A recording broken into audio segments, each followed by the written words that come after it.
Hey guys, Angry Joe here, and I'm with the wonderful Linda, and we're about to talk about Warlock, Master of the Arcane. And we are here at the beautiful Paradox Castle event. Where are we? Haringe slott. Hattie's Islot. I'm not very good at pronouncing anything, but I almost feel like we're at dinner together. No, but I'm really excited about this game because it's 4X almost, where you've got expand, exploit, exterminate, and explore. Yeah. So tell us a little bit about Warlock. Well, it's a strategy game, turn-based, and you play it on a map, and you have different levels. So depending on the size of the map you've chosen, you have several planes of existence that you can explore. One of them is where the players are all based, and that's where the conquest takes place, or the competition for being Lord of the Land, or Warlock. The other planes are for monsters and treasure hunting and that kind of thing. So how do you get to these other planes of existence? Is this like a portal and you go into like a lava world, or an even Mordor kind of thing? Exactly like that. Very cool, very cool. So we've seen some little bit of gameplay. It looks very close to Civilization 5. Has that game been an inspiration? Yes, very much so. We like the Civilization series, and we think they have elegant solutions to strategy games. Well, they tend to have some interface problems, and so we've chosen to build on that, and we're hoping that more games will. Like when you start an FPS game, you kind of know what to expect, and this should be a good solution for strategy games as well. Tell us a little bit about the magic system in the game. Like how exactly does magic factor into the game? Magic can be very important. You can actually win the game by just exploring the spell tree and casting the final spell. That's going to take a lot of effort though.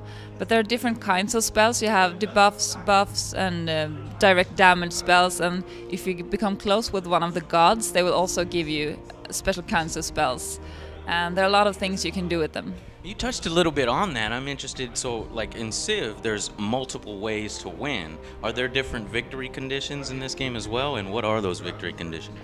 Yeah, there are 4 victory conditions. You can either just crush your opposition, my favorite, or you can become close to one of the gods, and then the opposite god, there are 8 in total, the opposite god is becoming pissed at you and sending down his avatar to defeat you. If you instead beat his avatar, you become a demigod and win the game. So those avatars are really, really powerful units. It's like you're going to need multiple armies to take one out, something like that. Yeah, it's not going to be easy, no. Then there's also, like I said, the spell tree. You cast the final spell named Unity to unite the land under you and gain access to all magic. And that it's going to take a lot of turns to cast it, and everyone is going to try to stop you. But if you succeed, you're going to win. And there's also the holy grounds. If you own all of them, it's a special kind of tile, then you win. You're the chaplain of the land. Can you tell us a little bit about how combat works? Is this more, attack plus defense ratings as in Civ 5, or is it slightly different?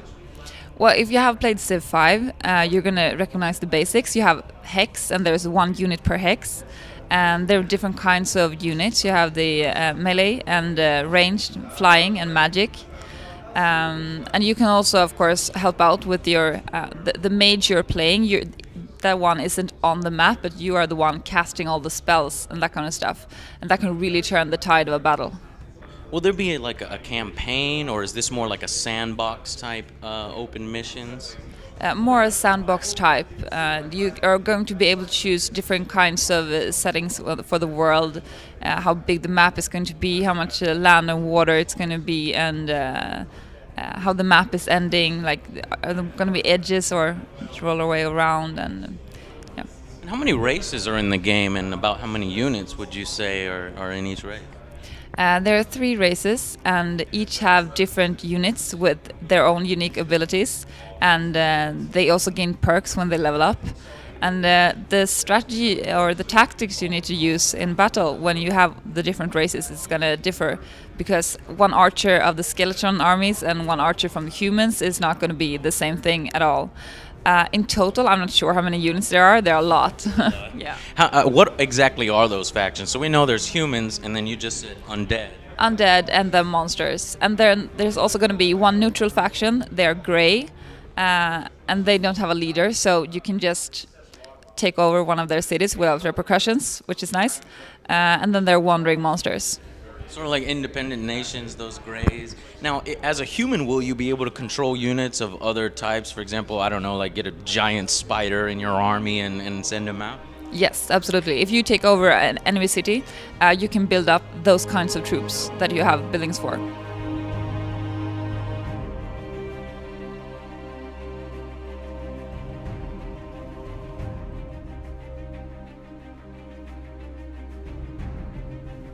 What about multiplayer? How many players can we expect? Are we going to get a multiplayer mode?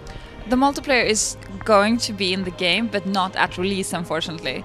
We're going to have to work a bit more on that, and because of that, we're working very hard on single player right now, so the multiplayer details are not finished. Not finished? Okay, well, hey, that's good because it allows me to give you a suggestion to take to the developers. The animations look great in this game so far, the combat animations, and it would be really awesome if we can have that ability in multiplayer to see battles play out, or at least for it to be optional. That was one thing missing in Civ 5 that like angered a lot of players. That would be like really a tactical screen. Or yeah, no, actually to see the battles play out, because in Civ 5 it was like you just put units right next to each other, and then when they battle, it just happens like that, and one unit disappears and you take his spot. So would you like to get a zoom or close up? No, or? just let the animations play out as they normally do in single player. That I'm guarantee you there's a lot of people out there that would be appreciative of that. I'm gonna tell them. Let them know.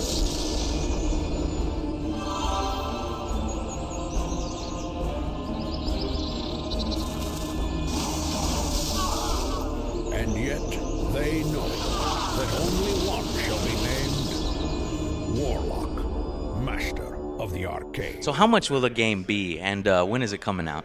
We're aiming for 1999 and early summer. Awesome, fantastic. It's been very fun speaking with you. I'm really excited for Warlock.